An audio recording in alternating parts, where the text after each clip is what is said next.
Bien-aimés dans le Seigneur, je vous salue dans le nom puissant de Jésus.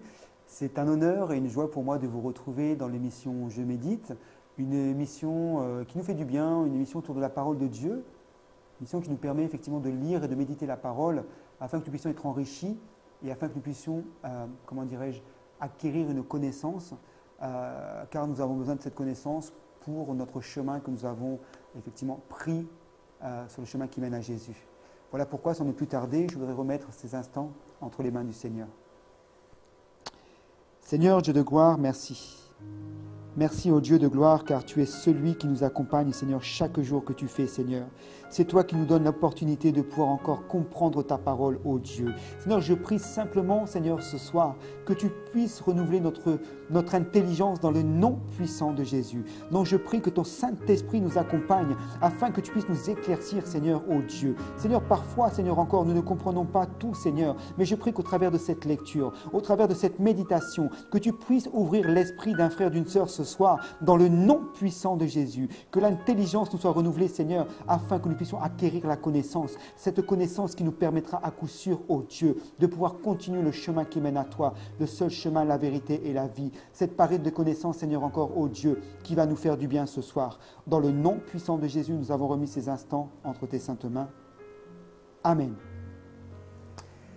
Bien-aimés dans le Seigneur, nous sommes donc toujours dans le livre d'Hébreux au chapitre 2 et nous allons méditer la parole à partir du verset 14 et nous allons descendre jusqu'au verset 18. Je lis la parole au nom de Jésus. Ainsi donc, puisque les enfants participent au sang et à la chair, il y a également participé lui-même, afin que, par la mort, il rende impuissant celui qui avait la puissance de la mort, c'est-à-dire le diable. Ainsi, il délivre tous ceux qui, par crainte de la mort, étaient toute leur vie retenus dans la servitude. Car, assurément, ce n'est pas à des anges qu'il vient en aide, mais c'est à la postérité d'Abraham. En conséquence, il a dû être rendu semblable en toutes choses à ses frères, afin qu'il soit un souverain sacrificateur miséricordieux et fidèle dans le service de Dieu, pour faire l'expiation des péchés du peuple. Car, du fait qu'il a souffert lui-même et qu'il a été tenté, il peut secourir ceux qui sont tentés. Parole du Seigneur. Amen. Je bénis le Seigneur pour cette belle parole que nous allons méditer. La parole nous dit au verset 14 que c'est par sa mort, il a rendu impuissant celui qui avait la puissance de la mort, c'est-à-dire le diable. Je voudrais m'arrêter sur ce verset qui justifie la parole de notre salut, qui au travers de la mort de Jésus-Christ a vaincu le diable au prix de la croix de Golgotha, afin que toi, bien-aimé, et moi-même ici présent, puissions être délivrés et sauvés. C'est-à-dire qu'au prix de cette mort à la croix, Dieu a battu le diable et a vraiment permis que tout puisse lui être soumis dans le nom puissant de Jésus, bien sûr, et afin que le diable ne puisse plus avoir cette autorité qu'il avait lorsqu'il dominait sur toute personne sur cette terre.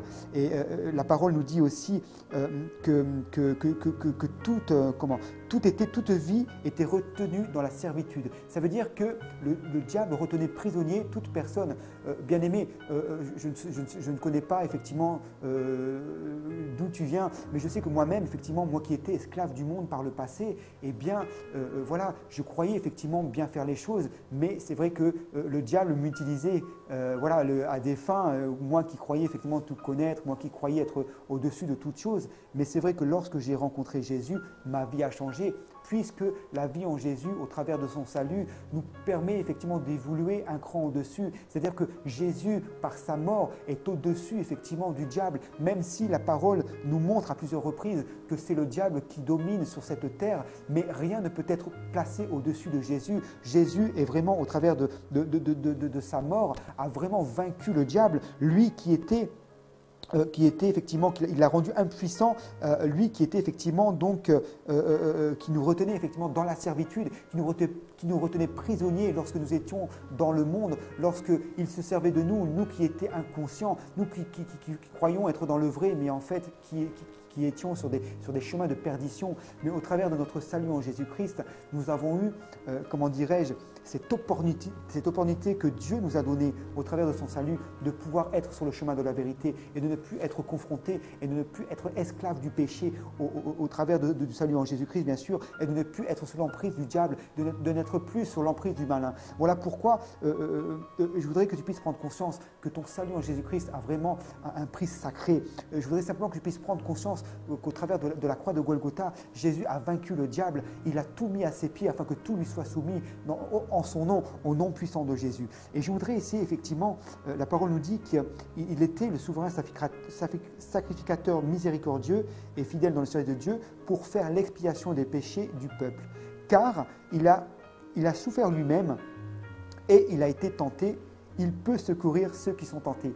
Qui, à part Jésus, pourrait effectivement nous relever lorsque nous sommes effectivement au plus bas? Lorsque nous avons un genou à terre, qui d'autre que Jésus pourra nous retirer effectivement de tous les pièges que l'ennemi nous aura tendus? Et la parole nous dit que lui-même a souffert dans sa chair, lui qui a été rabaissé, lui qui a été battu, qui a été flagellé, lui qu'on a crucifié à la croix de Golgotha, lui qui a souffert dans sa chair, lui a connu la souffrance physique, mais aussi lui, n'oublions pas qu'il a été tenté lorsqu'effectivement il est parti, après 40 jours de jeûne, le diable n'a rien trouvé de mieux que de le tenter. Et c'est vrai que lui qui a été tenté, à combien plus forte raison, qui pourrait mieux que Jésus pouvoir nous secourir lorsque nous sommes dans la tentation, lorsque nous sommes dans les difficultés de la vie? Qui d'autre que Jésus pourra venir nous racheter? Qui d'autre que Jésus pourra venir nous relever lorsque nous avons un genou à terre? Qui d'autre que Jésus pourra nous guérir?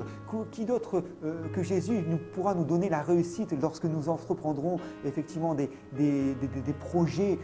Voilà, donc voilà, je voudrais simplement que nous puissions prendre conscience qu'au travers de notre salut en Jésus-Christ, Jésus a vaincu le diable au prix du sacrifice de la croix, mais lui-même aussi qui a souffert dans sa chair, dans son corps, mais qui a été tenté, qui même a été effectivement tenté par le diable, eh bien, qui même pourrait nous secourir à part lui? Lui qui a tout a été mis sous ses pieds, Dieu a mis tout sous ses pieds, tout lui a été soumis afin que nous puissions avoir effectivement, comme nous le dit la parole dans Jérémie 29, que ce ne sont pas des projets de malheur, mais bien des projets de paix, afin que nous puissions avoir un avenir et de l'espérance en Jésus-Christ. Voilà pourquoi, bien-aimé, je t'invite à me suivre dans cette prière afin de rendre gloire à Dieu simplement pour, Seigneur, ce sacrifice de la croix, lui qui a battu le diable au travers de cette mort expiatoire, lui qui a pu mettre fin au règne du malin, lui qui a mis fin au règne à cet esprit de servitude qui dominait dans la vie de tout à chacun. Voilà pourquoi, bien-aimé, suis-moi dans la prière, je t'invite simplement à prier avec moi. Seigneur Dieu de gloire, nous te disons merci pour cette parole que tu nous as donnée encore ce soir. Seigneur, tu nous as montré encore qu'au travers de cette mort à la croix de Golgotha, que tu as dominé sur le diable, lui qui nous retenait prisonniers, lui qui était, Seigneur, encore qui nous retenait dans la servitude, comme nous le dit ta parole, ô Dieu. Au prix de Seigneur, de cette mort à la croix de Golgotha, tu as imposé, Seigneur, encore au Dieu, Seigneur, au Père, tu t'es imposé afin que le diable puisse être battu dans le nom puissant de Jésus, même si ta parole nous dit que parfois il règne, c'est lui qui est le prince de ce monde, mais rien ne peut être, Seigneur, au-dessus de toi, car tu es le Dieu glorieux, tu es celui qui règne en maître sur cette terre, ô Dieu. Même si, Seigneur, nous sommes dans la difficulté, même si le diable, Seigneur, encore, ô Dieu, pourra nous tenter, même si le diable essaiera de nous détourner sur des chemins, Seigneur, qui ne sont pas, Seigneur, à ta gloire. Donc je prie, Seigneur, encore, ô Dieu, que tu puisses simplement nous ramener sur le chemin qui mène à toi, car toi seul est le chemin, la vérité et la vie. Car, Seigneur, Dieu de gloire, au travers de notre salut en Jésus, nous avons eu, Seigneur, encore, ô Dieu, la grâce qui nous permet encore de continuer le chemin. Et nous voulons refuser encore, ô Dieu, que le diable ne puisse se servir de nous dans le nom puissant de Jésus. Toi qui as été, Seigneur, encore battu, toi qui as été, Seigneur, qui as souffert dans ta chair, toi qui as souffert dans ton corps, afin que que toi-même, que chacun d'entre nous, que moi-même et que mon frère et ma sœur ici présents puissent être délivrés, sauvés au travers du sacrifice de la croix. Seigneur, toi qui étais tenté, même lorsque tu avais jeûné 40 jours, le diable n'a rien trouvé de mieux que de venir te tenter, mais tu as triomphé, Seigneur, tu as triomphé car tu es placé au-dessus de toutes choses. Voilà pourquoi je te rends toute la gloire, Seigneur. À toi la gloire, à toi l'honneur, à toi, Seigneur, la grâce. Tout t'appartient pour des siècles et des siècles. Toi, le Dieu tout-puissant, toi qui n'as de pareil. Ta parole nous dit que rien n'est comparable à toi, rien n'est semblable à toi, ô Dieu. Voilà pourquoi je te magnifie, je te glorifie, je te rends toute la gloire, Seigneur, ce soir, Seigneur, car tu as vaincu le diable à la croix de Golgotha. Seigneur, il y a plus de 2000 ans, Seigneur, au travers de cette mort expiatoire, tu as permis que nous puissions rentrer dans le couloir de notre destinée. Tu as permis que nous puissions être délivrés, sauvés dans le nom puissant de Jésus. Seigneur, nous t'avons prié pour ta seule et sainte gloire. Amen. Bien-aimés, nous sommes arrivés au terme de notre émission Je médite. Une émission que vous pouvez retrouver donc sur Maranatha Télévision, mais aussi sur Orao Télécom sur le canal 142, sur YouTube Maranatha Télévision, mais n'oublions pas non plus la radio www.maranatha.fr et n'oubliez pas les réseaux sociaux tels que Facebook et Instagram. Voilà, j'en ai fini avec cette méditation donc, du jour et vraiment n'oublie pas que Jésus a tout payé à la croix afin que tu puisses être sauvé, délivré en son nom, dans le nom puissant de Jésus. Amen. Gloire à Jésus, gloire au Seigneur. Amen. À bientôt. Au revoir.